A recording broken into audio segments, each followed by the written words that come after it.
The Brandon Peters Show may contain explicit language and detailed plot points. For more information on the show, stay tuned to the end of the episode.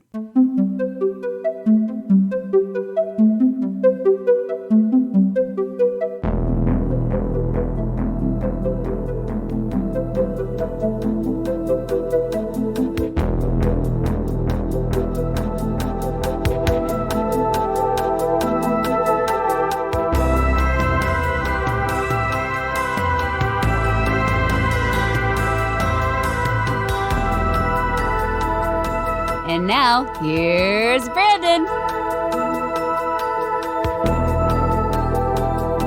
And it's time to close the week out with a song. Rejoining me from earlier this week, I have from the ScreamCast, Stephanie Crawford. Hello, I'm back. And today we are talking about the song of songs from the 90s and its music video, I'm Too Sexy by Right Said Fred. And it's the 1991 single, comes from the 1999 or 1992 debut album, Up, the only album Right Said Fred ever had released in the United States. And it also featured the songs Don't Talk, Just Kiss, Deeply Dippy, and The Simple Things, which I don't remember any of those songs. I wouldn't, but to prep for this, I watched Todd in the Shadows episode of it, and which is fantastic. I highly recommend it. And he played clips of it, and I was like, okay, I think I got the gist of their career. I watched them in prep for this, but one of them had like stop motion stuff on it. I was like, oh, okay. That's cool. Yeah.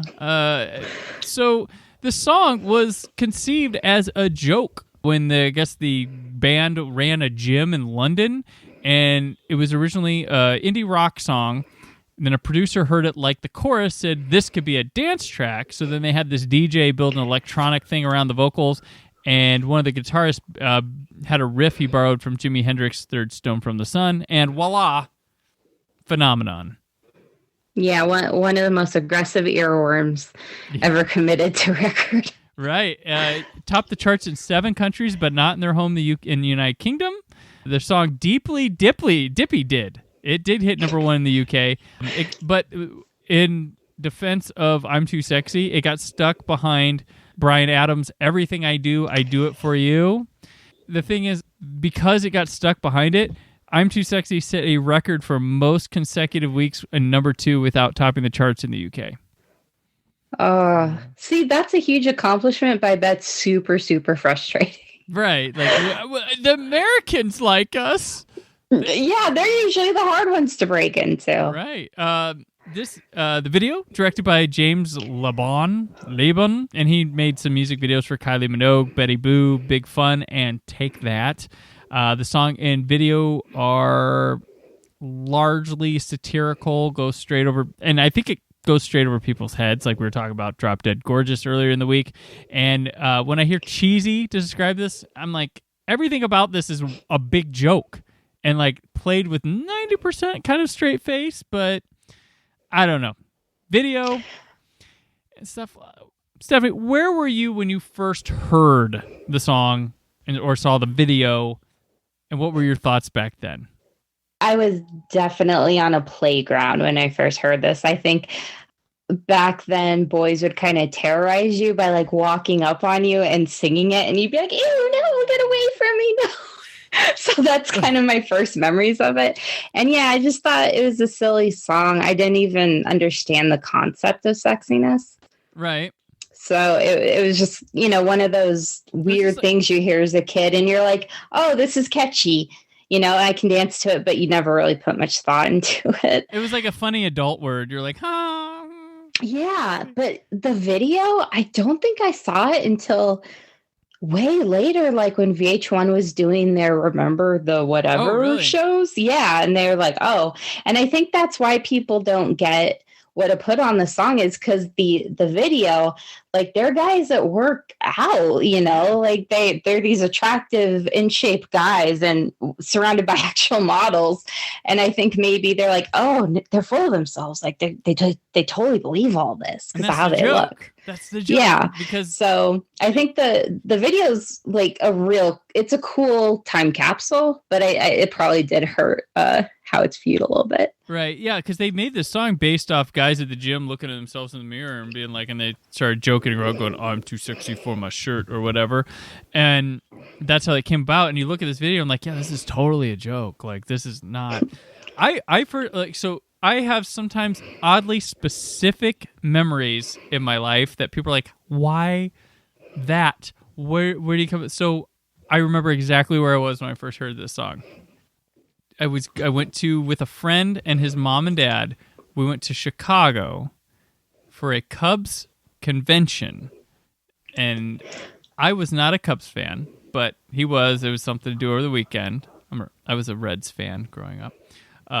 And so we went you get to like see players and go. It's, you know, conventions. And back when conventions weren't like a big event, they were just like merch booths or whatever a lot. But we were in the hotel room and like we bought some video game magazines, and I remember I watched Cobra for the first time that night. It was wow, those are heady days. So I remember that Cobra and I'm Too Sexy in the same night. So he had a tape and stuff, and he's like, "Have you heard this?" I'm like, "No." He's like, "Go listen to it," and I thought it was the funniest fucking thing I've ever heard. I was like, "Oh my gosh, this is hilarious!" And we didn't know, so we were like trying to imagine what this guy looked like. Like, who's this guy singing this? Who's this guy singing this? And then we found this picture of this guy. There's an advertisement for a heavy metal magazine called Rip. And there's this guy in this leather jacket with a phone. And he was like standing in a bathtub, like looking all like this. We're like, that's the guy that sings the song. That's what he got to look like. We'd listen to the song and look at the picture. Thought it was funny. We watched Cobra, the wildest Stallone movie. One of my testosterone was flying left and right. So and then I saw the video. I'm like, oh, that's what he looks like? That's disappointing. Like when I was a kid. But I remember I went home and I had the radio on and I was like, I have to tape that song off the radio. It's so funny. It's so funny. And then it became this phenomenon that I could not have, imagined as a child. I just thought it was a stupid song. Like, oh, what a failure song. But it became like a joke, an embarrassment. Like, oh, that song's playing or something, like it got overplayed to that point. And it was almost like, I don't know, it's a funny song, but like kids find it funnier. Just kind of like Sir Mix-a-Lot, like Baby Got Back. Like, yeah, total novelty song. Around the same time. Like these were like these funny dance mix songs. It almost felt like they were like so absurd, like they had to be funny. Like that was a thing. And this one was right up there. I look back and I'm just like, not that I popped this song on, or that it needs to be parodied anymore. But yeah, it was so funny. So I'm old. Are the TikTokers reclaiming this one yet? Because I feel like I'm old. It'd be good for that. You're an old. Feels like that's right. Old. Okay. Like, I don't know, fellow old person. The youthful TikTokers enjoy this tune. Hey, old. Yeah. What? Yeah, on TikTok. You think TikToks. They like sexies on TikToks. There any up and coming Right Said Freds there on TikTok? Got the next Right Said Fred? Is he going to be on there? Like, yeah. No, I don't know. Who knows? Well, if any hip kids are listening, get on that. That's the video here. It's pretty clever. I like their band is on the runway for like a fashion thing, and all the like model women are taking pictures of them. Like they're in their like, bikinis and stuff, and these guys they're wearing like tight tanks and like mesh shirts, just and ridiculously like dancing. Like I know this isn't sexy, this is stupid, but they're doing it. Like you can tell. Yeah, I just wish they during that part of the song they actually had a cat walk down the runway and try to make the cat look sexy. That was the part of the song that made me go, what? Cat? Too sexy for my cat? Like, that's so ridiculous. Like, oh, it's so funny. Like, I had a cat. I had a pet cat growing up, so I was like, what? Too sexy for my cat? meow. But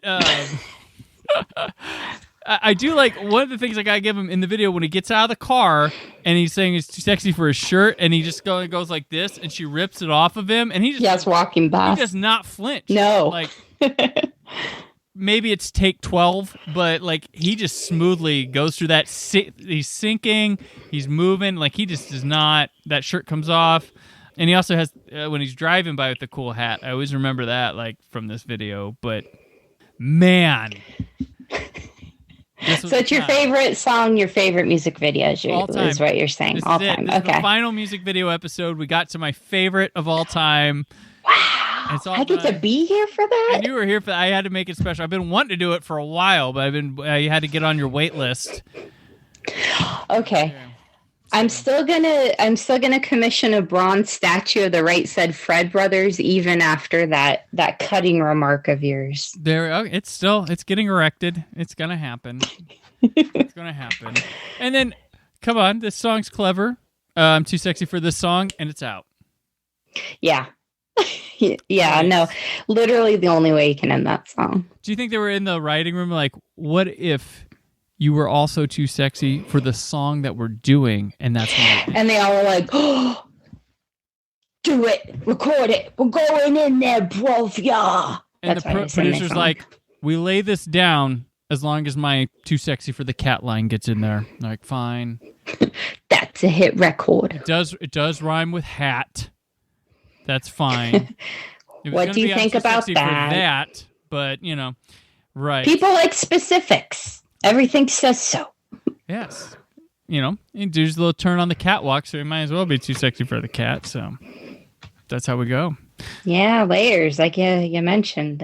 Deep stuff going on. It's deep. It's the Right Said Fred mythology. Wait till you get to the Deeply Dipper or whatever that one was. I'm playing that immediately after we finish recording. What you do is you put that on, you get the lava lamp warmed up, take an edible, walk around for a bit, and then pop the needle on there. Up is a hell of an album. Hell of an album. That's what it is. Not to be confused with. Or you know what? I wonder if it syncs with the movie Up. Oh God, I have to try. Have you ever considered doing a life coaching podcast as well? Because these are some solid gold ideas. Not too long ago, I had a life coach as my guest on the show. So maybe I got some of that aura from her when she was on here. Or learned. That's beautiful. And really, you can corner the market on Right Said Fred Inspired Life Coaching. There you go. Down the ground floor. Don't actually get that copy written or trademarked, then release this episode. You don't want to take any chances. So Right Said Fred kind of life. Right Said Fred. Right Said Life. Right Said Life. Or Right Said Fred said Brandon. You could do that. Okay, fine. If you don't appreciate brevity, fine. We'll put your name in it. There you go. All right. Well, that'll do it for this week. Stephanie, always an honor, a joy, great times, freezing, talking, motion, no motion, slow motion, whatever. But thank you for coming back on. And before we head to the weekend, where can people keep up with you? You can check me out on Twitter, Scrawfish, and feel free to give me music video recommendations if they can possibly compete with I'm Too Sexy. I want to see them. Thank you. There you go. And I'm on Twitter and Instagram at Brandon4KUHD. Written work on whysoblue.com. The show returns all new next week. But for now, I'm too sexy for this podcast. Thank you for listening. The Brandon Peters Show is a Creative Zombie Studios production. Produced by Brad Shoemaker and Brandon Peters. Written and edited by Brandon Peters. Announcer vocals by Jessica Alsman. Theme song by Metavari. Web design and show art by Brad Shoemaker with Brandon Peters. All music and clips featured in the episode are property of their respective studios and no infringement is intended. Additional information on this and other episodes at BrandonPetersShow.com. For any inquiries, press opportunities, or sponsorship, contact mail at BrandonPetersShow.com. The show is available on Apple Music, Spotify, or anywhere podcasts are found.